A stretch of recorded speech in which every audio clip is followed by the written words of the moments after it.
Hello everyone and welcome back to my Friday night previews, and this week Pakenham Racing is on this Friday night, so we're going to take a look at all those races on that card. But how we went last week was really good, 3 from 9. First winner came in race 2 from King Ben, who I tipped at 40 to 1, but there were a few scratchings and it ended up starting $10. Mogadishu and Bow Trooper were able to get the job done in their respective races. A special mention as well, I tipped Ruby on Gold for second, I think in race 4 last week, and it ran second at 50 to 1. So that didn't make the cut for winners because it wasn't a winner, but I just thought, I did pretty well to find that value.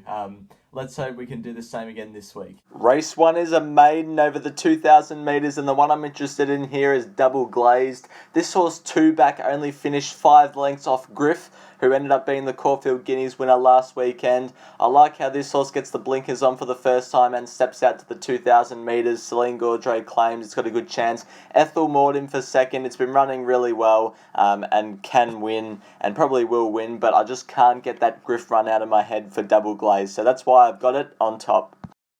Race 2 is a maiden played over the 1,400 metres, and I'm really keen here on the favourite, Roll On High. This horse should prove too strong. Was second on debut behind Grinzinger Bell, who runs in the Ethereal Stakes this weekend at Caulfield, and after that came out at Bendigo and ran second behind Aztec State, who started favourite in the first race at Caulfield yesterday. Drops back to weaker grade and should be getting the job done. In for second, Vibrant Sun and Apache Deal over the odds, but I'm with Roll On High.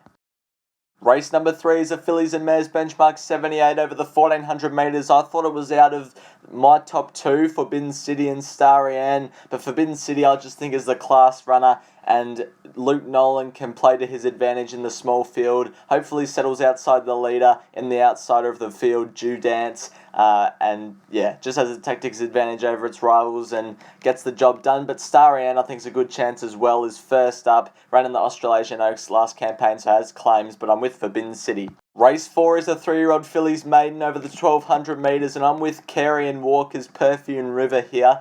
This horse is first up off what was a pretty good run from the back behind Written Bly at sale on debut. Ridden by John McNeil on that occasion. He doesn't ride for Pat Carey too often, so that's a good sign. Celine Gaudray claims, gets it down to the 55.5, draws 11, will get back and power home down the long Pakenham straight. Think it's over the odds, as is Aspen Boulevard. Started a good SP on debut and wasn't very strong, but I think back on the home track and drawing a gate now can run well. And the other one at a price is Pacific Cross on debut, but I like Perfume River in race 4. Race 5 is a Fillies and Mares benchmark 64 over the 1,600 metres, and I'm with Hi Masu here. This horse, I just think third up now, getting onto the wide expanses of Pakenham, up to the 1,600 metres is ready to win. Draws gate 8, will get back, but charge home down the long straight and can run well. Sweet Liaison in for second, thought it was over the odds.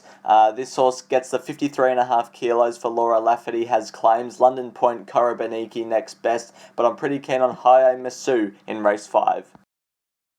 Race 6 is a benchmark 64 over the 1,400 metres, and I'm quite keen on our Bitzer here. This horse finished second behind Rhinoceros at Mornington last start, beating a good horse called Pungo. Carried 56 on that occasion, carries 56 here with a 3 kilo claim for Tom Preble. Back in distance I think suits this horse, will be on speed from gate 4, gets the bandages off for the first time. This horse is really hard to beat and I'm happy to have it. Aiming I think was next best, Impending Link a good chance in Russian Meteor, but I really like our Bitzer. Race 7 is a Fillies and Mares benchmark 64 over the 1,200 metres, an open race here. I'm with the 2 Jennies, Jennifer Wish on top for me. First up, Stable Change, I think is a recipe for success. Has got good form when you go back through its summer campaign. Draws gate 1 for a good run. Although we'll want further in time, I think this is a good kick-off point and can run well. Jenny Spree in for second. I think the booking of Craig Newitt shows intent that they're going to roll forward this start, and I think that can prove that it's over the odds. Charming Die, American Zombie next best, but I like the 2 Jennies. Race number 8 is a Colts, Geldings and End Tyres, benchmark 64 over the 1200 metres, and I like Prancing Spirit. This horse should roll forward from gate 9 and get a nice position on speed, hopefully. Was good last start behind Pantalone at Mornington. Before that, just missed behind Lunar Cap with the big weight at Sandown. I'm hoping Stackhouse can get it into a nice spot and be hard to beat. The other one I like at a bit of a price is Subuma. I think the pace will be on and it could set up for a back marker. Subuma could be that back marker. Drops back in grade from what was a good run behind Dancing Alone at Flemington and Varvia before that at Caulfield. He's Handsome and Mr. Tickles next best for me. But that's going to do it for this preview, Friday night preview of Pakenham. Hopefully I've found you a winner, and let's do it all again next week.